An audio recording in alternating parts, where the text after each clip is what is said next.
il est temps maintenant de passer à une partie qu'on aime bien en général ici au Bol d'Or Mirabeau. C'est toujours l'occasion évidemment de réunir beaucoup de marins, beaucoup de compétences, beaucoup de connaissances, et puis d'essayer de faire un petit peu le point sur ce qu'est la voile dans l'année en cours. Et on s'est aperçu, bon, il y a des développements dont on va parler tout à l'heure, c'est la voile volante bien sûr, mais il y a aussi tout ce qui entoure ce sport, tout ce qui permet de le faire vivre, de le faire consommer également à des amis qui veulent suivre cette course, et toutes les questions de la communication. Alors on va en parler avec un certain nombre de spécialistes, et je demande de venir ici sur scène à un certain nombre de personnes. Hervé Borsier, vous êtes journaliste à la RTS Radio. Loris Fonsi-Bonnetal, Dominique Vard qui vous a rejoint est attendu sur scène également. David Labouré, vous êtes un spécialiste des réseaux sociaux. Prenez place voilà, derrière chaque table. Et puis on attend encore Christophe Lamps qui est le fondateur de Dynamics Group, qui va nous parler des dispositifs qui sont mis en place pour qu'on puisse suivre la course. Et puis Antonio Palma, associé chez Mirabeau, qui représente évidemment le partenaire titre. Il nous manque encore Dominique qui va arriver bientôt. Il va nous rejoindre, Dominique, il ne doit pas être très loin. Il va nous rejoindre bientôt.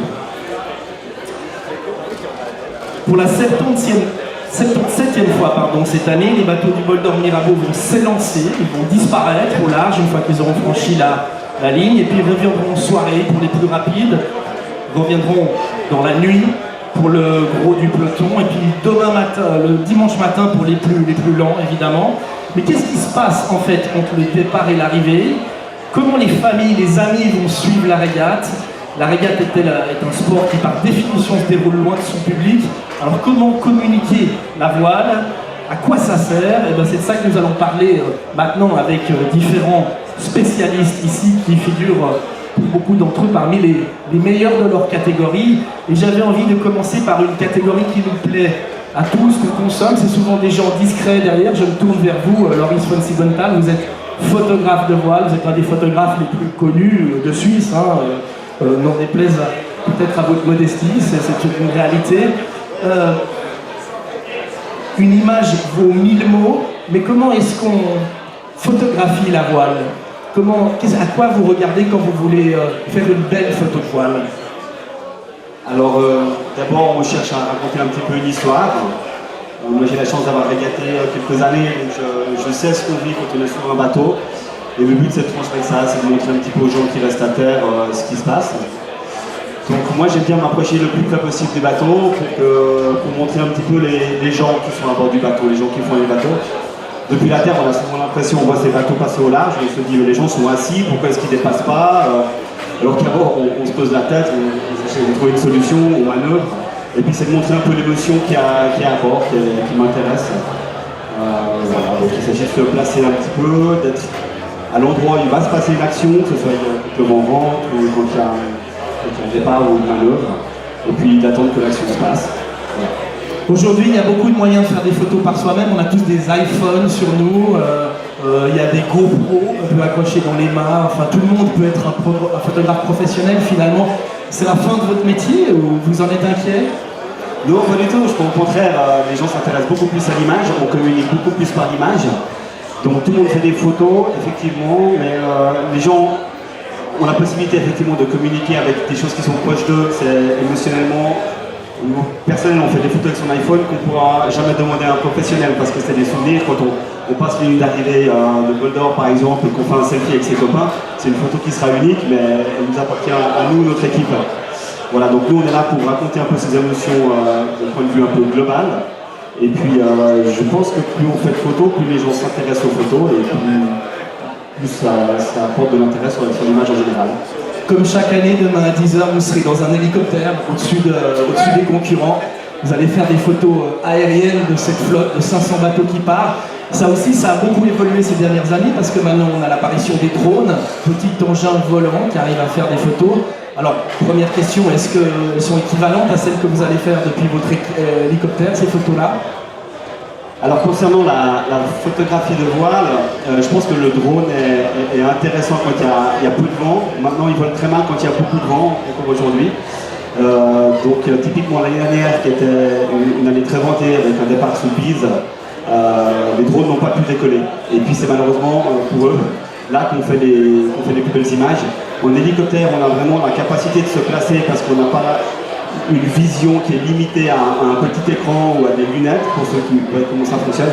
On a une vision globale et on peut se placer, je pense, quand même bien mieux qu'avec un drone. Il y a une autre réalité qui est une réalité de sécurité, et ça je le dis, si jamais il y a des pilotes de drones dans la salle, c'est qu'un drone, ça peut faire tomber un hélicoptère, très clairement, et qu'il y a vraiment de la prudence à avoir avec ces petits engins. Au moment où vous arrivez et vous rentrerez au-dessus du plan d'eau avec votre hélicoptère, on s'adresse à tous les pilotes de drone. Faites très très attention, un drone dans des pattes d'hélicoptère, ça fait tomber l'hélicoptère sur les bateaux en Suisse, c'est bien ça? Oui, exactement. Maintenant, les drones font quelques dizaines de kilos pour certains. Ils ont un appareil photo qui pèse aussi quelques kilos. Si l'hélicoptère passe sous un drone à un moment donné, il va aspirer le drone et je pense que l'hélicoptère finira sur les bateaux du départ, ce serait dommage. Je rappelle qu'on est on reste dans une zone qui est interdite de vol sans autorisation spéciale parce qu'on est à moins de 5 km d'une piste d'atterrissage. Mais il faut faire très attention à ça. C'est noté, merci beaucoup Loris. Je me tourne maintenant vers un homme de radio. Hervé Borsier, c'est vous. Ça fait combien d'années que vous couvrez le bol d'or? 18 bols d'or déjà en tout. 18 ans que vous couvrez le bol d'or, et pour ceux qui s'en souviennent, aujourd'hui vous travaillez à la radio-télévision suisse, mais à l'époque ça s'appelait Radiolac, c'était le partenaire du bol d'or, et puis vous étiez la seule information en tête de course, il n'y en avait pas d'autre, c'était la voix d'Hervé Borsier qui donnait la position de la tête de course. Vous vous souvenez de cette période? Oui, c'était la fin des années 80, début des années 90, mais en fait, nous l'information, on allait dans le local là-bas à droite, c'était Porto Central, qui lançait un appel avec un talkie-walkie pour savoir qui était en tête et où, et nous on relayait l'information. Donc c'était des courses pendant toute la durée du bol d'or pour aller chercher cette information. Puis évidemment par la suite, avec l'évolution technologique, l'apport des Natel, des téléphones, eh bien on a pu vraiment suivre la course quasi en temps réel avec deux bateaux, un en tête de course, un en tête des monocoques, avec vous, Pierre-Antoine, mais avec aussi d'autres journalistes, ce qui nous permettait de faire le départ en direct, des flashs toutes les demi-heures, et puis tout au long du bol d'or, arriver en direct, et ça a vraiment changé notre vie, et surtout de pouvoir suivre cette course quasi en direct. Oui, vous n'avez pas couvert que le bol d'or, vous avez également couvert des courses au large. Et là aussi, vous avez vu l'évolution de la communication phénoménale ces 15 dernières années quand même. Ça a complètement changé, hein, parce que on se souvient que lorsque Tabarly a gagné la Transat anglaise, il est arrivé, il a passé la ligne, il y avait du monde pour l'accueillir, puis il a demandé « mais je suis combien dans cette course ?» Et on lui a dit « vous avez gagné la course ». Il ne le savait même pas lui-même, alors que maintenant avec l'évolution technologique, avec Internet, on a la position aussi quasi en direct des bateaux, des marins avec leur vitesse, des marins qui sur leur bateau tournent des vidéos, font des directs aussi avec la presse. Et évidemment, ça a complètement changé. Et Dominique Vavre est là, quand on était sur Radiolac et quand il faisait ses tours du monde. Et il savait que le vendredi à 13h, heure suisse, je l'appelais sur son bateau et on a souvent fait des directs avec des gens qui étaient dans leur voiture et qui étaient quasiment dans le bateau de Dominique Vavre par médias interposés. C'était génial. Je me souviens même d'une fois où Dominique, qui a entendu un gros bruit, on l'a aussi entendu à l'antenne, a dit « bon ben je vous laisse » et on a entendu le téléphone raccrocher. Et ça c'est génial et c'est ce qui est possible à travers la communication. Qu'est-ce que c'était ce gros bruit, Dominique? Moi je me souviens plus, mais sûrement un truc qui avait café sur le pont et j'ai dû aller en urgence réparer, effectivement. Vu du bateau, la communication a énormément évolué. Vous l'avez vu évoluer ces 30 dernières années, on peut le dire. Oh, bah, ça a complètement changé. Entre Feldman qui appelait Saint-Lys Radio, avec qui avait des heures et des heures d'attente pour pouvoir communiquer avec la Terre, et maintenant prendre son iridium et avoir immédiatement la personne en face, ça a complètement changé. On a même été à un moment donné dans certains extrêmes. On s'est posé la question lors du dernier Vendée Globe de savoir si on allait être un peu du côté de la télé-réalité. C'est-à-dire qu'il y avait une possibilité que les caméras du bord qui soient fixées dans le cockpit puissent être animées par des gens à terre et mettre en route par des gens à terre. Alors les skippers, on a refusé, on a dit non, on veut garder le contrôle de ce qui se passe à bord parce qu'on ne veut pas commencer à être en secret story autour du monde en fait. Mais il y a ces moyens technologiques d'arriver à faire ça, de pouvoir quasiment transmettre en temps réel ce qui se passe à bord du bateau sans que le skipper soit forcément conscient qu'il est filmé. On a pour l'instant gardé le contrôle, mais on ne sait pas où ça va aller ces prochaines années. Ce monde de l'image, ce monde de la communication, ça a changé votre manière de naviguer. Ça vous prend beaucoup de temps à bord quand vous êtes seul sur un Vendée Globe, par exemple? Alors, pas vraiment. Parce qu'il y a quelques années, prendre des photos, les mettre au format, les envoyer, soit sûr que ça soit envoyé, ça prenait beaucoup de temps. Maintenant, la technologie permet de filmer, on coupe juste un tout petit peu et on envoie le film, et ça se fait pratiquement automatiquement pendant que vous êtes à la table à carte. Donc, le temps passé n'est pas le même. Par contre, la qualité de ce qu'on transmet est complètement différente. On peut faire des messages beaucoup plus complexes, on peut transmettre sa motivation, on peut décrire la mer, on peut être plus long dans ce qu'on raconte, donc ça rend les choses plus passionnantes. Moi j'aime bien raconter ce que je fais, j'aime bien expliquer la motivation, pourquoi on fait les andouilles dans les mers du Sud et on se donne froid, on se donne faim, on a de la fatigue. J'explique tout ça volontiers et la technologie permet de mieux l'expliquer, de mieux le communiquer maintenant, et de pouvoir filmer avec une GoPro quand c'est un peu difficile, pouvoir des fois enregistrer des images de vrac et expliquer après comment ça fait faire. Résultat, ça rend les choses plus intéressantes et je pense que pour tous les gens qui suivent la course au large, ne serait-ce que la dernière Volvo, ce qu'ils font à bord de Dolphin, c'est absolument superbe, je trouve ça magnifique et je crois que c'est vraiment un plus pour notre sport. Rapprocher la voile de son public. On peut applaudir Dominique Brave, merci.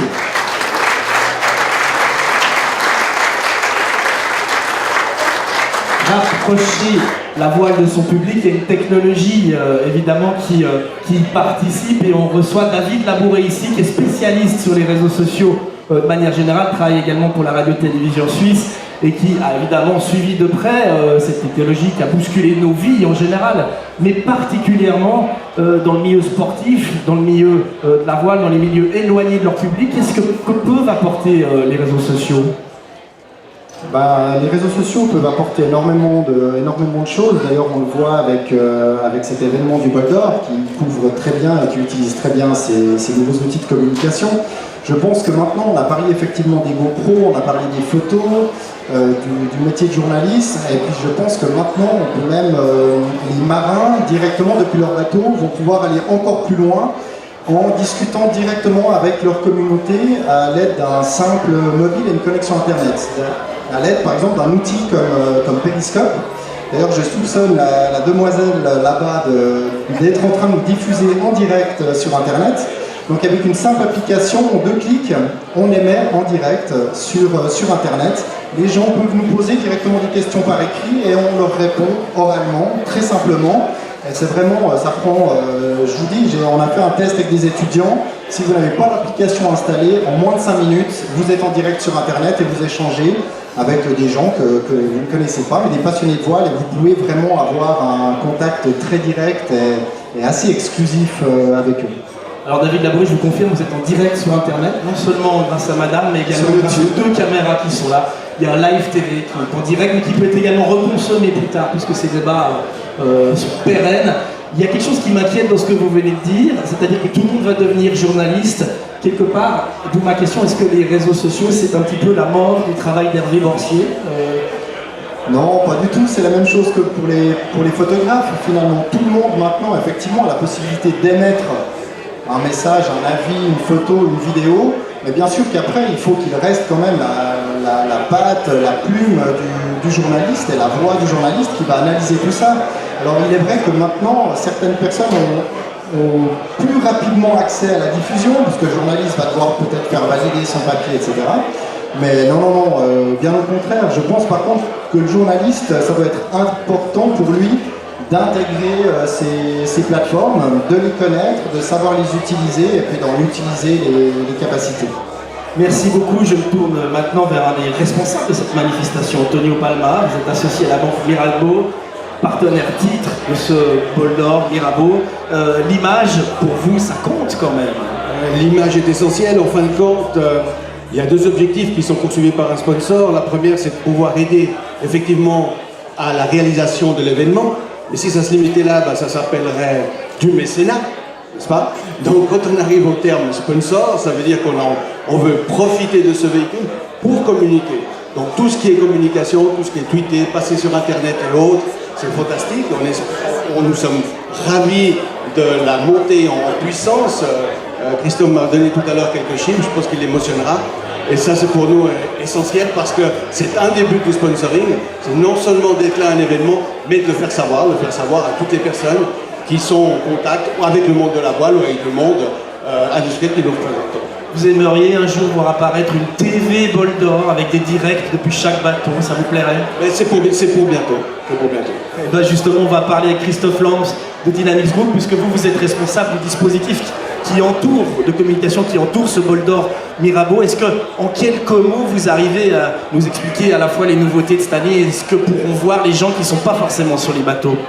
Alors c'est vrai qu'on a mis en place un système depuis 3-4 ans et on monte en puissance chaque année en fonction de l'évolution de la technologie.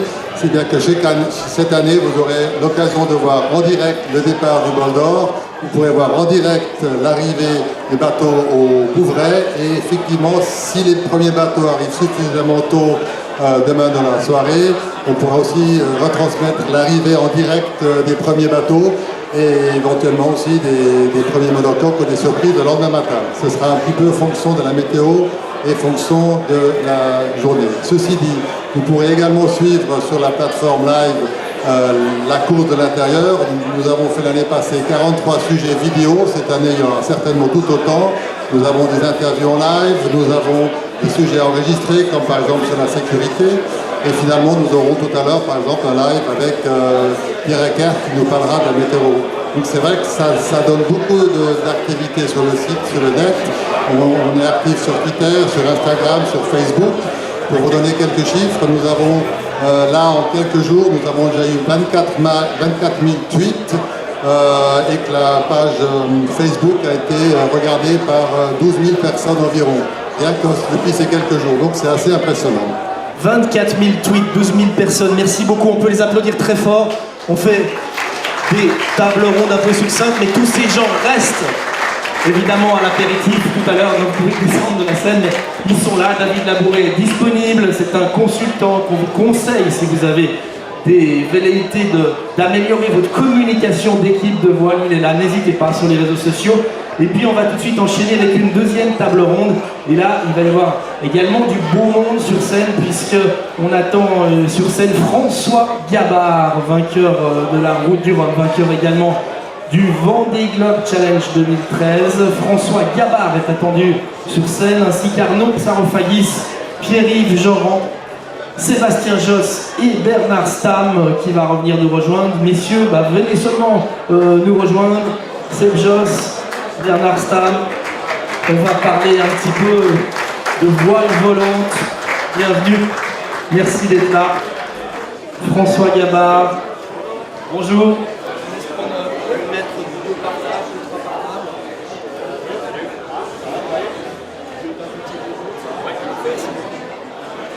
Voilà, des bateaux qui volent, c'est un sujet qu'on aborde assez régulièrement ici puisque c'est très concernant pour tous les marins de manière générale. Les bateaux qui volent, c'est aussi un intitulé qui fait appel à notre imaginaire. Pierre-Yves Joran, bonjour.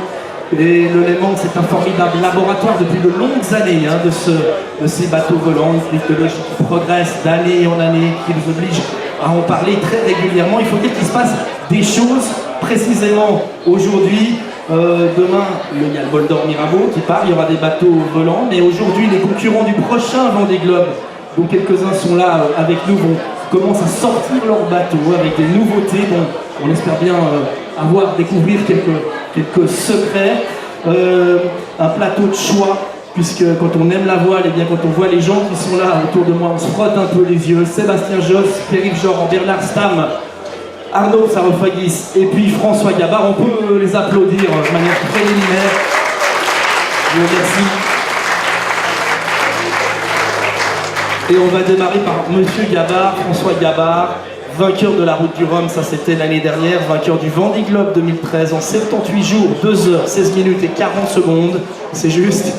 Si vous le dites, ouais. Je sais que ce sont 18 jours, je ne connais pas les chiffres après, donc vous devez être mieux renseigné quoi. Voilà, ça c'est pour le passé, mais il y a des projets actuels qui sont aussi intéressants. C'est de ça peut-être dont on va parler maintenant, c'est la sortie de votre trimaran massif. Vous allez...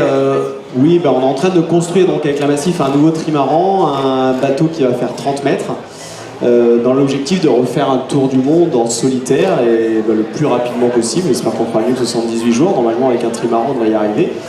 Et voilà, c'est le grand défi là, qui va me passionner dans les années qui viennent.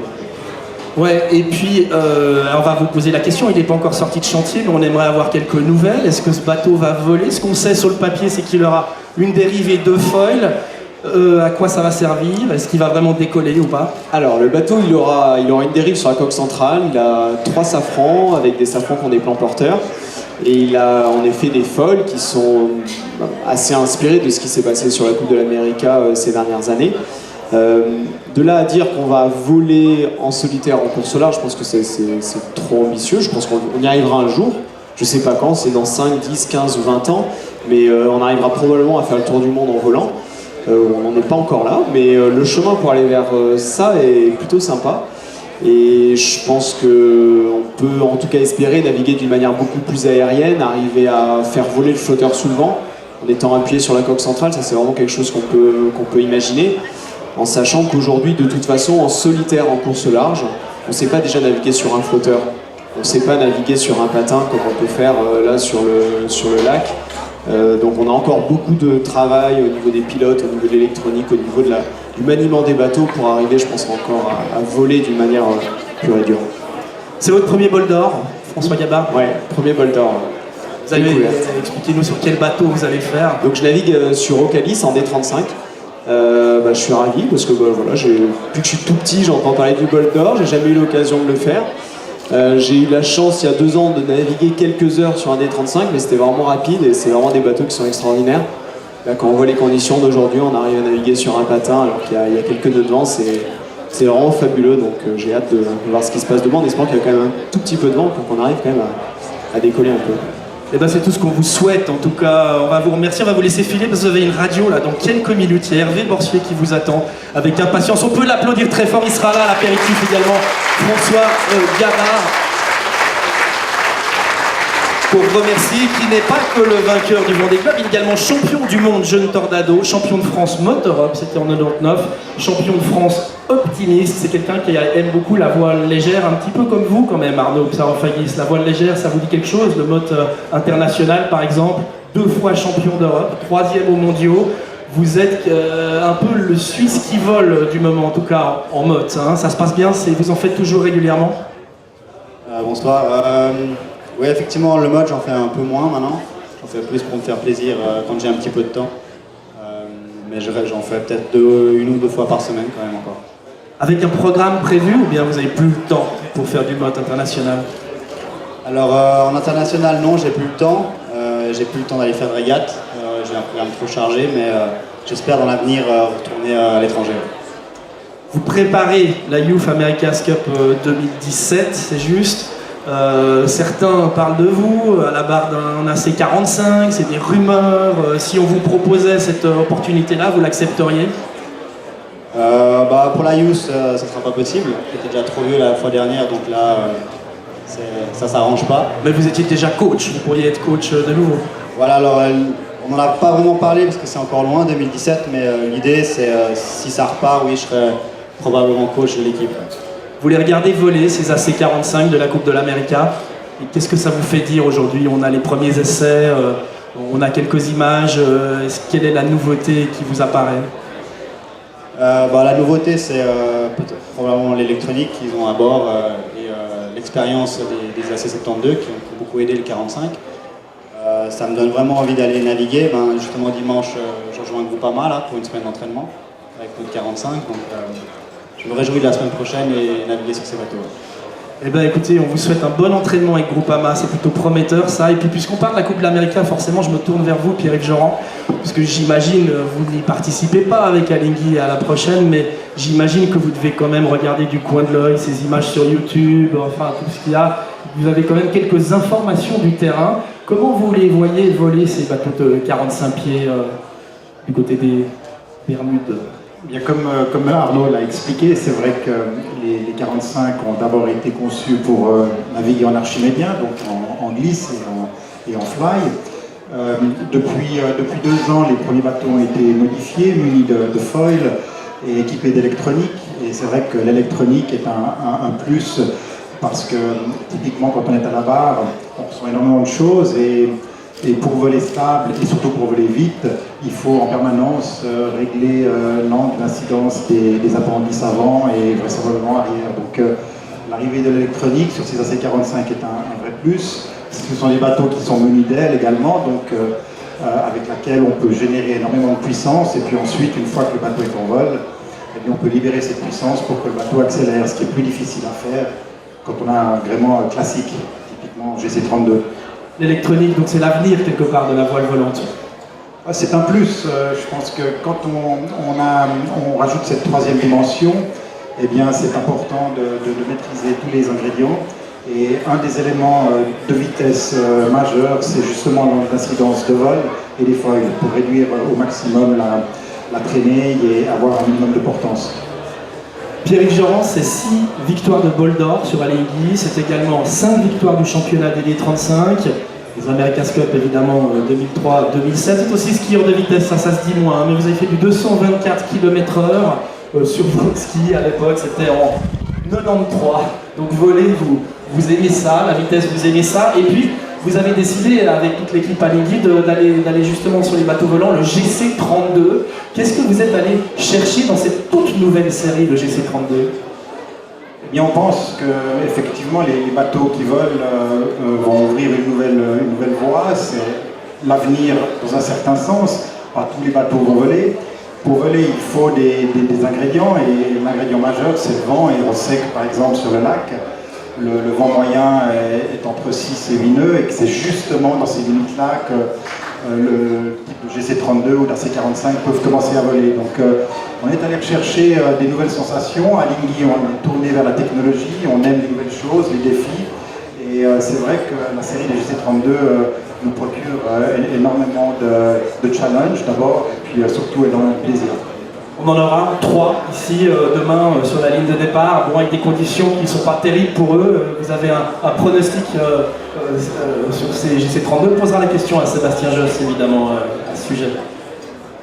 Oui, bah écoutez, donc le GC32 est un bateau qui est très rapide à partir de 12 nœuds avec un gréement classique. Sébastien avec son nouveau gréement va vraisemblablement baisser le range. C'est vrai que le Décision 35 est un bateau qui est très polyvalent, mais il y a également le M1 qui est ultra compétitif dans des conditions de vent en dessous de 10-12 nœuds. Donc je pense que le plateau est énorme, et la bagarre, et en tout cas le podium est largement ouvert. Alors Sébastien Josse, parlez-nous de votre GC32, vous l'avez tuné pour le bol d'or. Oui, bonsoir à tous. C'est un GC32 qui a été boosté pour pouvoir participer au bol d'or, donc avec un mât à la limite de la jauge, et après on n'est pas allé jusqu'au bout, mais en tout cas ça permet de voler un petit peu plus tôt. C'est vrai que 8-9 nœuds ça commence à être accessible. Maintenant c'est vrai que sur le bol là, ça fait une semaine que je suis là, enfin en Suisse, un coup il y a 1 nœud, un coup il y a 2 nœuds, donc c'est pas évident de voler, mais bon, on vient là pour apprendre, et puis c'est sympa de naviguer aussi au contact des Décisions 35 qui sont quand même des machines redoutables pour le petit temps. Ouais, une régate entre 2 et 20 nœuds minimum dans les coups de vent, ça il faut s'y préparer, c'est peut-être ce qui nous attend samedi soir effectivement. On va parler aussi de votre actualité en mer, puisque vous êtes à bout touchant de la construction de votre prochain 60 pieds pour le Vendée Globe Challenge, pour le compte de l'écurie Gitana, de la famille Rothschild, qu'on connaît bien ici, puisqu'ils nous voient presque depuis chez eux de l'autre côté du lac. Vous allez sortir. C'est un 60 pieds open dont tout le monde parle, à la fois parce qu'il fait des envieux, à la fois parce qu'il fait un peu peur aussi. On dit qu'il est révolutionnaire, alors si on vous dit que ça sortira pas de Suisse, qu'est-ce qu'il y a de révolutionnaire dans votre bateau qui va sortir ces prochaines semaines ?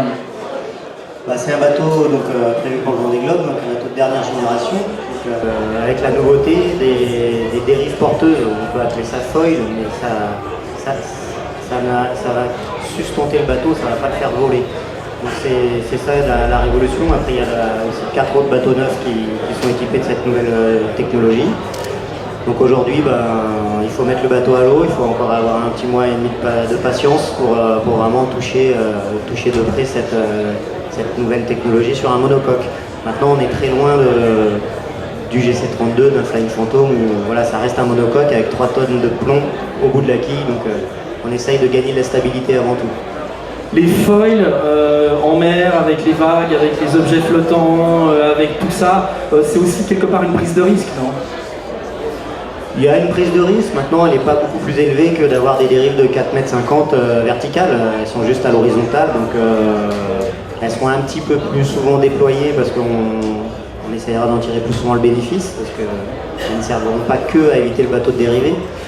Maintenant, un objet flottant, il y en a toujours eu, et c'est pas ça il n'y a pas de prise de risque majeure de ce côté-là. Vous avez un point commun avec Bernard Stamm, tous les deux, c'est que vous êtes tous les deux détenteurs du trophée Jules Verne. C'était avec Bruno Perron sur Orange, c'était pas la même année. Vous avez commencé avec 64 jours, sauf erreur de ma part, c'était en 2002. Et puis après, vous, Bernard, franchi la barre des 50 jours avec Orange 2, c'est juste si je dis ça.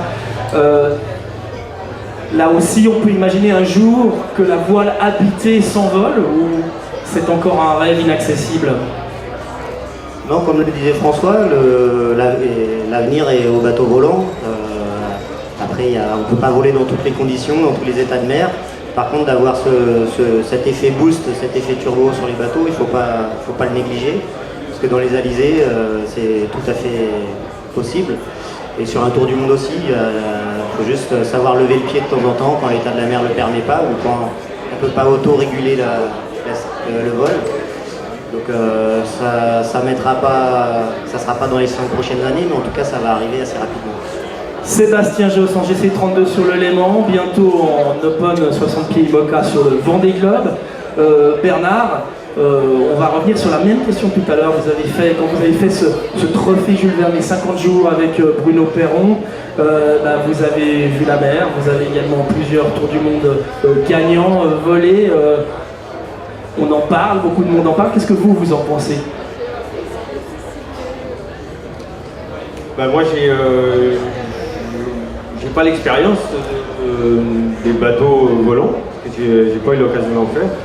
Maintenant, je pense que c'est évidemment l'avenir, quoi. Je veux dire, c'est évidemment, ça passe par là, quoi. Si on peut lever les coques hors de l'eau, c'est toujours bien. Comme disait Sébastien, les monocoques, ils vont pas voler, hein, pas tout de suite en tout cas. Et maintenant, je pense vraiment que c'est l'avenir, quoi. Ça pose une question de coût aussi, parce que c'est des développements technologiques assez coûteux. D'un côté, on retient un petit peu le mât et la quille basculante sur les 60 pieds, puisqu'on a bloqué, le mât ne bascule plus, la quille ne bascule plus non plus. D'un autre côté, on investit des fonds dans les foilers. Est-ce que finalement, ça bloque pas un peu l'accessibilité aussi au circuit? La quille bascule encore. Hein. La quille bascule encore, autant pour moi. C'est le mât qu'on a bloqué, c'est tout. En fait, le mât et la quille sont monotypes. En fait, c'est standardisé, quoi. Mais il y a toujours il y a deux sortes de mâts possibles, quoi. Il y a un mât à barre de flèche, un mât fixe, quoi, ou un mât L. Et puis la quille, elle est en acier inoxydable, quoi, du solide qui tient au bateau. Voilà, écoutez, il me reste à vous remercier, ainsi s'achève cette deuxième table ronde. Merci beaucoup d'être venus, Sébastien Josse, Pierre-Yves Jorand, Bernard Stamm, Arnaud Psarofagis, François Gabard qui est en direct sur la radio-télévision suisse.